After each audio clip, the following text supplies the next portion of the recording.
All right, so here we have the 70mm V3 Freewing F-16, and this is the V2 that's it's been through a little bit. We use these planes, so this one's Nick's, not mine, because mine's long gone.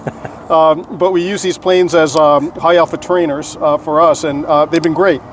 But unfortunately, because you're using it to train, this kind of stuff happens. But I have to say, at least version 2 of this plane lasts a long time. Like, I put mine in the ground like 7 times. And Nick, how many times have you put yours in? 2 or 3. Yeah, exactly. So, I mean, and they seem to last pretty damn good. You've replaced, or not replaced, but repaired this nose like twice now, right? Yep. Yeah, yeah. But, you know, they seem to last a long time. So I think mine, I would say of the 7 times, twice I had to like do a little bit of repair. You know, but I mean, I have to say that because we're doing slow speed, high alpha, they don't seem to take much damage, and you know, they seem to be pretty durable. But I sort of want to talk about the differences between the two. They said that the landing gear is upgraded. I can't tell a difference between this version, this is V2, and this one. Like, it seems to be about the same. I wonder if it's a spring difference, but you know, I really can't tell, you know. Yeah, I really can't tell. I think maybe this one might be a little bit stiffer, if anything, but I really can't tell. The other difference is, of course, it's got thrust reversing. It says it's using the high performance motor. I believe this one, which is, I believe you have the high performance motor in here, right? Yes. So I believe they're the same motors. I don't think anything's changed, but the ESC has changed to allow for thrust reversing, which is good. For us, you know, guys that like have to repair these planes, they did a couple of things that are really good. First of all the screws are now hex head screws, or Allen key screws. Mm-hmm. So that's a lot better. I mean, I think the car guys have been doing that for years, and now it looks like the plane guys are starting to do that, which I think is great. You know, you have less of a chance of stripping out the screw, so that part is good. The tail on this one, so the vertical stab is held on by glue. This one is actually held on by screws. So if you do have to replace the tail, which I kind of wanted to on mine, you know, but I never did because of, you know, because it was glued in, it's a lot easier. Or the fuselage. Yeah, or the fuselage. You can take the tail off of it, and you know, I love that better. I think that's 100 times better. The tail, of course, is now full flying stab on this one, whereas this one is just the end. So that part is good. In the manual, they did say it was sort of like a correction because a little piece of tape that was on top of it. It said 18.5 millimeters, which gives you quite a bit of up on the stabs. But I have to say that when I flew it, I think I just did 2 clicks of down elevator, so that was pretty good. I did have the battery back quite a bit, like I would say about half an inch from recommended. The original CG. Yeah, the original CG was 90 millimeters back from here.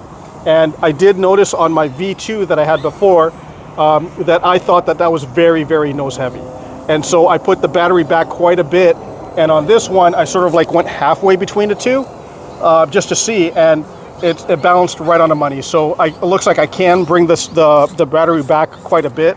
I do think that the F-16 does have a huge range that you can adjust the CG on. So if you're going to do it, I think like depending on your flying style, but I say you can go a lot more aft than what the book says.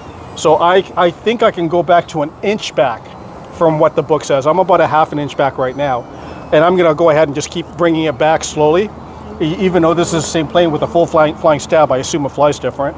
All right, so the other things that are different is the missile rail over here is the same, where you can bolt on missile rails, but the bombs that go underneath the wing, those ones over here, you got to sort of like glue the pylons on. In, yep. And this one you just snap them in. So that's much nicer.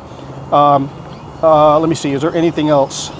Horizontal stab, the Allen keys. Yeah, so the landing gear, they did say, and we should actually, I didn't actually look at this, so let's take a look. They said that I don't know if the actual gear is the same. It seems like they're very similar. If they're not, but they did say that on this one they improved the mounting for the landing gear. So looking at this, it's hard to tell. I see a big piece of plastic over there. Let me take a look on this one. And it looks similar, but I assume they strengthen it somehow, which is good. I think people have had problems with their landing gear. Definitely. You did, I didn't with my nose gear. I had my main gear stripped out. So the, it became like completely loose on mine. But on yours, I think you did have some nose gear issues, right? I had plenty of nose gear issues. Yeah, and AF's had a bunch of nose gear issues, so hopefully that solves it. But if you look at the plane, it's the same mold. It's the same plane, it looks like. So I don't know if they really did anything different, which is good, because it's such a good flying plane that I don't want to do much to it. You know, the full flying stab I was a little bit hesitant on, but when I flew it, it flew really good. So I really like it. If I didn't talk about it, did I talk about ball links? Yeah, no. The ball links are markedly improved versus what they had before. I mean, I think all of them should be ball links instead of these plastic, things. I mean, for me, ball links are so much more, much stronger. So stronger, more precise. Yeah, they did a lot of stuff, and I think they didn't do too much. You know what I mean? Like, because if you make this plane heavy, then I wouldn't like it. And it doesn't seem to be. It seems like it's still got the same flight characteristics, if not better, with the full flying stab. But everything else is the same. So if you know this plane and you love this plane and you're like me and you crashed it, you want something else, you want another one, the V3 is really good. And if anyone's going to get one of these, yeah, highly recommend it. I was really surprised with my Maiden that I didn't have to do much trimming on this compared to V2, where I did a ton of trimming. And it was like scary.